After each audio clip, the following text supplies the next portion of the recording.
Pleasure to talk to you about this film because I've responded to it very much emotionally, having gone through a very similar situation.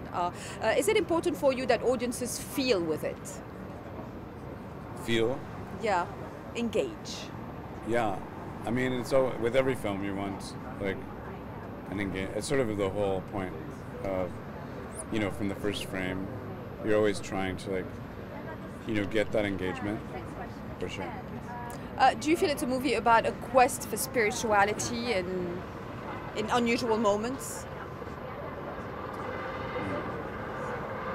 I don't know. I don't think he's questing for spirituality. I think that he runs into it, but the quest is really to die. I mean, that's what he's doing, and he's interrupted. So in the interruption, there's a kind of the spiritual starts to emerge, in his constant inability to actually follow through with his plans. Tell us about how the film came together, how the project came about. Well, let's see. Chris developed the screenplay partly with the producer Gil Netter, and Gil had made a film, Life of Pi. Maybe was making that film during the development of the screenplay. It was an original story. There was no book that they were working from, and then that screenplay became kind of pointed out on something called the Blacklist, which is a Hollywood site where they point out screenplays that they think deserve attention. So it got on that list, and then eventually, Ken Watanabe was the first person to become engaged with the project, and then I did, and then Matthew did, and Naomi. So it was pretty traditional, putting together of a project in Hollywood. How do you interfere in choices of actors usually, and how important is it for you that you think it's the very right choice? For the actors?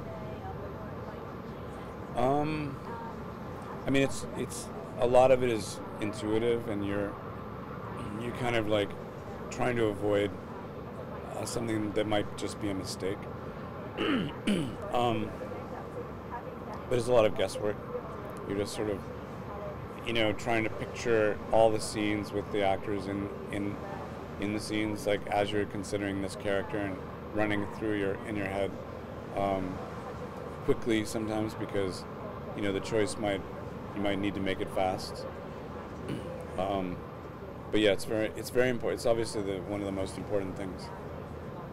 What do you most enjoy about Matthew as the way he embodies his characters? Well, he had done a lot of different things, especially by the time we were considering him in this film. He had made Dallas Buyers Club. We hadn't seen Interstellar yet, but he had really made all these sort of morphed characters just a few years before, and I didn't know what might come of the collaboration, but he created this really amazing original character that I'd never seen him play before. And Naomi told me about the method that they had constructing the couple of emailing each other and being in constant contact, etc. How much were you involved in that, and what did you think when they put forward the idea? I think I just heard about it. I wasn't part of it. They were emailing each other back and forth for a while, a month or two before playing the parts. I mean, we were shooting half of the movie in the woods and half of the movie at their home.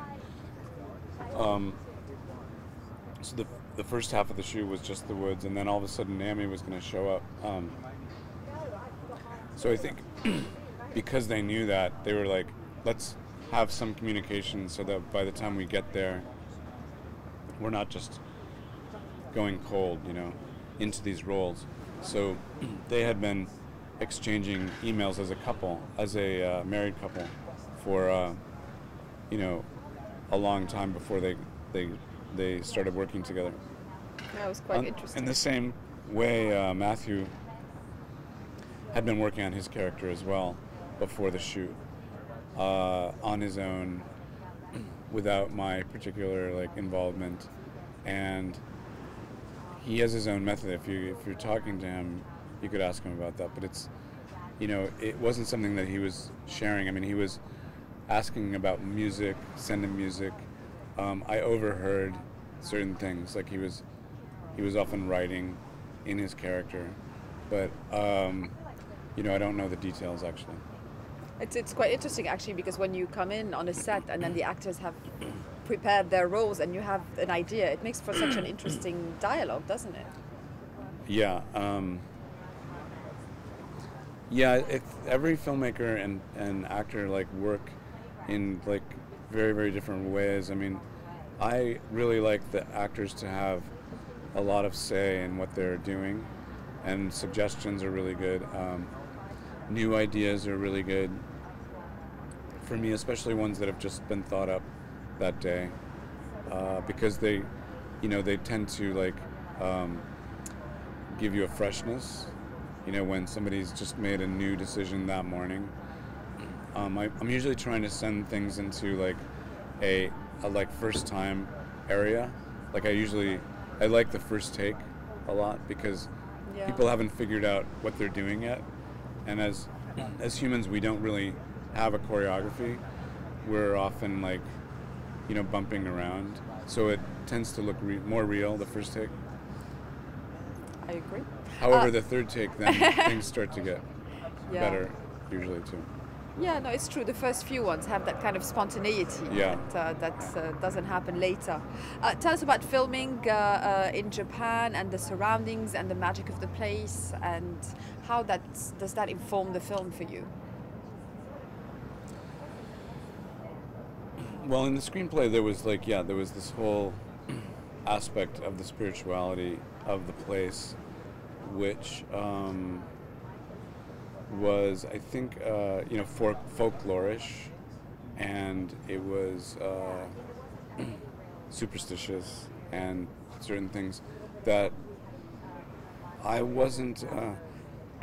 I like them as aspects of the story. I don't know that I was actually believing the things that the characters were believing myself. The real place seemed to be like an ordinary woods. It's at the base of a volcano, so there's certain things. There's ice caves underneath the surface. You can go down into them. There's a lot of tourism. There's ice cream and children in the park. There's also warning signs for people that venture too far into the woods. Those hard facts were really interesting to me. We didn't have any ice cream in our version because we hadn't been there yet. We shot the woods first, then we went to Aokigahara later, sort of as tourists. But it would have been nice to have that. So that's one thing we missed. The ice cream. The ice cream and the joy, in face of his own idea of why he's there. Yeah, true. Tell us about coming to Cannes several times. Is it a festival that you like, and what do you most enjoy when you come here?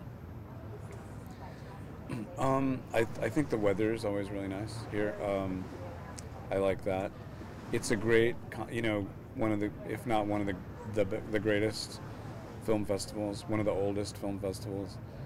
Where traditionally, like the poster this year is Ingrid Bergman, who represents that kind of old style 1950s idea of big movie producers mixing with glamorous actors and actresses, putting together a deal and making bets on the side in the casino. There's that aspect here, and at other film festivals as well, but here it's even more so.